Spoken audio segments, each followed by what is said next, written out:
Ippermettili ngħidlek brava kbira minn qalbi.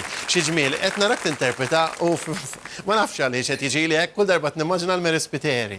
Hekk inħoss Mary Spiteri fil-bidu tal-karriera tagħha u jalla jkollok karriera wkoll glorjuża bħalma għandha wkoll Mary Spiteri. Grazzi ħafna l-interpretar di kanzunetta. X'kien għażilt li tkanta kanzunetta oriġinali u wara kollox toħroġha wkoll f'dan il-programm? Din il-kanzunetta hija kanzunetta l-qalbi ħafna x'inkitbet minn Semi Gallia minn Joe Julian Farrugia. Jena lija huma żewġ minn nies li jiġu wara missieri u Semi Gallia jiġi wara n-nannu. Kienu l-ewwel żewġ persuni li bdewni u tawni l-opportunità u minn hawn ngħidilhom grazzi kbira u nixtieq ukoll li xi kultant kull kantant u kantanta jiftakru naqa' dak il-punt jew dik il-persuna li tagħthom l-opportunità biex ikunu fejn illum. Brava, brava. Bħala awtur nifhem sew x'inti tgħid. Bħala awtur li naħdem ma' ħafna kantanti qed nifhem sew x'inti tgħid u tajjeb li wieħed jibqa' jżomm saqaq mal-art u jiftakar minn fejn beda. U fl-ewwel opportunità li ġietek Danika ħsibt illi wkoll tagħtihom ġieħ billi tinterpreta kanzunetta oriġinali tagħhom ukoll. Brava wkoll u proset minn ġdid. Ħanisma' daqsxejn kurjuż ukoll biex nisma' l-kummenti wkoll tal-ġurija tagħna hekk kif sema' wkoll din kanzunetta l-ewwel darba magħna illejla. Għalkemm jien diġà qed inkanta f'moħħi. Ħares lejja viċin. Vera kanzunetta sabiħa. Ħanisma' lil Rosman. U jien inkompli ma' Danika u nirringrazzja wkoll lil Semi Gallia, mużiċist kbir u l-familja kollha tiegħu u li x'imbnejt ukoll mal-familja Gallia meta kelli 8 snin u minn hawnhekk ukoll nixtieq irroddilhom ħajl għaliex huma nies bravissimi fejn tidħol il-mużika u professjonali għall-aħħar. U tajjeb kif qalet Danika li wieħed ifakkar ma' minn kun bdejt il-karriera għaliex importanti immens. Bħala kanzunetta, għal-kemmi kanzunetta sempliċi, hija kanzunetta b'saħħitha ħafna, għaddejt il-messaġġ tagħha Danika. Kellek stage presence b'saħħtu wkoll u l-interpretazzjoni tiegħek kienet waħda fantastika fl-opinjoni tiegħi. Inti bniet ma liżomm kalma fuq il-park, forsi minn ġewwa tkun ma tkunx daqshekk kalma, ma nafx jekk tistax tgħidilna jekk tkunx kalma jew le. Però tidher tagħti il-preżent tagħti din l-impressjoni ta' kalma kbira. Jiena persuna minni ta' kalma ħafna ġifieri. Tajjeb. Żomma, Ħess il-free, sinjuri, Danika, ħess il-free. Kull program li nagħmel u dejjem tkun magħna bla ħess ta' xejn, tiġi kwieta tistenna hekk u hekk għandhom ikunu l-artisti kollha. Dak sabiħ bażikament illi meta titla' fuq l-istage titrasmetti l-kanzunetta b'interpretazzjoni però fl-istess ħin tiffoka fuq l-interpretazzjoni ma turix l-eċitament li tkun għaddej minnu bażikament. Però proset. Grazie ħafna Rosman u qabel ma ngħaddi għal Fjowna nixtieq nikkumplimentak xile iċċof qed ittini idea għall-aħħar programm għad-disa wieħed. Għall-beħ ta' jekk trid. Għall-beħ dak jekk forsi jtuna close-up tiegħu dak iċċof ara naqra u dur ara naqra xi leq. Jew għall-kirju. Għall-kiri.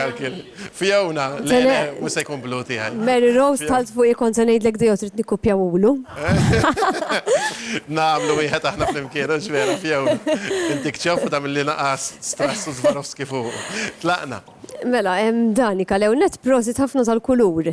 Għaliex vera, u taħlita tal-kuluri, għaliex vera għandek combination oriġinali li tibqa tiftakara, tgħidilha dik il-libsa, il-combination tal-kuluri vera sabiħa. L-unika ħaġa forsi il-fit tal-libsa kont nagħmilha jew nażilha daqsxejn differenti jiena kieku, imma l-bqija qed tidher tajba. Il-bistax il-kanzunetta Maltija? Le, fil-verità meta ġejta u bjek bdejt li bandiera. Imma le, fil-verità hija roża mhux Le, fil-fatt hija kowril. Hija kowril, le, mhux ma kontx qed nirreferi jiena ta' ma rajtekx u ħsibt fil-bandiera Maltija, le. Jiena personalment jogħġobni ħafna l-kowril u anke t-taħlita kif qiegħda mħalta l-libsa ħoġbitni ħafna wkoll. Grazzi lilek Fjowna, ħanisimgħu daqsxejn issa lil Josephine. Bellezza ta' kanzunetta, jiena wkoll kif għattilkom lilkom ma ħraftix il-Danika, però kif bdiet titkanta l-ewwel ftit noti tal-kanzunetta, mill-ewwel arġajt moħħi narrak tifla żgħira tagħmel dak l-unur li għamilt il-pajjiżna meta kont qed titkanta f'programm televiżiv barrani u kont l-ambaxxatriċi Maltija mbagħad anke Niftakrak fil-Malta Song għal-Eurovision dik il-kanzunetta ħelwa 16, jidir li kont li żar waħda wkoll. Però ħanħallu dan fil-ġemp għax aħna mhux qed niġġaġġjaw fuq hekk. U qed ngħid niġġaġġjaw ara ma taħsbux aħna qegħdinaw naħseb kollha kemm aħna l-ewwel ħaġa li qed nagħmlu nammiraw it-talenti tagħkom, veru, bravi kollha kemm intom. Però l-interpretazzjoni tiegħek. Jiena tolqotni ħafna t-timbru tal-vuċi illi mill-ewwel anke jekk ma raftekx minn wiċċek għaraft il-kanzunetti tiegħek, veru għandek timbru sabiħ partikolari u li kieku kelli nipprova niddeskrivi l-mod ta' kif inti intkanta l-frażi qed nimmaġinak isek meta qed taqbes il-baħar qed tagħti l-ewwel awma tiegħek u mbagħad tħalli il-mewġa tkompli timxi waħdek mingħajr sforz. Għaliex inti il-mod ta' kif qed tinterpreta l-frażi hija illi l-ewwel ta' isek l-ewwel sports fil-bidu u mbagħad kif qed titlaq il-kumplament veru qed titilqu b'mod ħelu sottili u dak il-vibrato hekk li jagħmel it-termination tal-frażi veru ħelwa proset tassew. Il-forte tiegħek sabiħ immens kif tibda tola għandek il-vuċi qawwija ħafna, il-ħlewa fit-tbissima tiegħek inti btkantek u titrażmetti lill-pubbliku il-ħlewa. U veru dik il-parti fej kellek il-bridge tas-song fej kellek il-key change għamilta sabiħ immens proset. Grazzi ħafna lilek Josephine ukoll tal-kummenti wkoll dettaljati. Ninnota Josephine ukoll tieħu n-noti tagħha f'kull festival li tkun qiegħda membru tal-ġurija u dan jawgura tajjeb ukoll biex bekk anke il-kantanti wara l-programm kun jistgħu jkellmuhom il-ġurija u jtuhom naqra iktar tips ukoll fid-dettall naturalment fil-programm aħna limitati daqsxejn ukoll fil-ħin. Ħanismgħu daqsxejn issa l-kummenti ta' Mary Rose Mallija. ħadd nifs qawwi sabiħ. Wow. Għax daw it-tip ta' songs iridu nerġgħu mmorru lura lihom. Għax fil-Eurovision il-kompożituri tagħna qegħdin immorru ħafna stil barrani. Dan huwa l-istil tagħna. Semigalja huwa marbut mal-kanzunetta Maltija bil-melodija tiegħu qed temozzjona ruħi għax vera nixtieq bil-ħadd.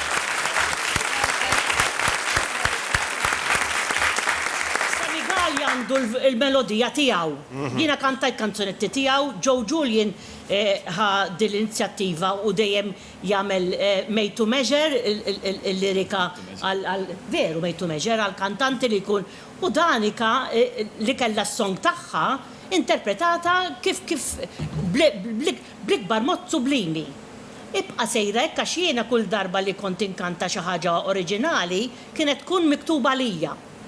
Ibqa' sejra f'dil-linja, għax tmur tajb żgur. Għaliex is-song kienet tajba lik, eżatt, inti kantajta sublimi, il-vuċi tiegħek tidher li għandha rabbit il-kallu fil-veru sens tal-kelma sabiħ biex tkompli f'karriera tajba. U jalla ikonna ħafna iżjed minn daw il-tip ta' kanzunetti u kantanti li jafdaw il-kompożituri li jituhom it-timbru Malti. Brava. Proset ħafna Mary Rose Mallija. Xi ġmiel ta' kummenti u komplimenti li kollok Danika. Avventura sabiħa kbira, sabiħa ħafna għalik ukoll u esperjenza kbira wkoll għalik li tkollok fis-Summer Hit Song Contest matul din is-sena. Ħanisma' lil Mr. Norman jinterpreta wkoll u jagħti wkoll l-opinjoni tiegħu dwar din il-kanzunetta u l-interpretazzjoni li tat Danika. Fid-dinja tal-lum, id-dinja saret pajjiż. It-tradizzjonijiet qed jintilfu, l-identitajiet qed jintilfu. Naħseb illi sta għall-artisti illi jagħmlu xi ħaġa bħal ma kemm semmit Mary Rose. Danika maġija speċjali meta wieħed jinterpreta ħolqien li huwa tiegħu jew ħolqien kreattiv artistiku li huwa għalih. Illi isaħħaħ l-identità ta' min aħna. Ma tsajċ tagħmel xi ħaġa aħjar minn hekk. Proset u grazzi. Proset Danika u grazzi għal darbohra wkoll, ismi wkoll l-interpretajt kanzunetta mill-Lisbaħ bħalda u wkoll li rġajt ħalta Summer Hit Song Contest. Issa niffukaw fuq Amur għal-finali. X'qed tippjana wkoll flimkien mat-tim tiegħek għas-serata finali. Mela, qed nippjana ħafna użu ta' kuluri on stage.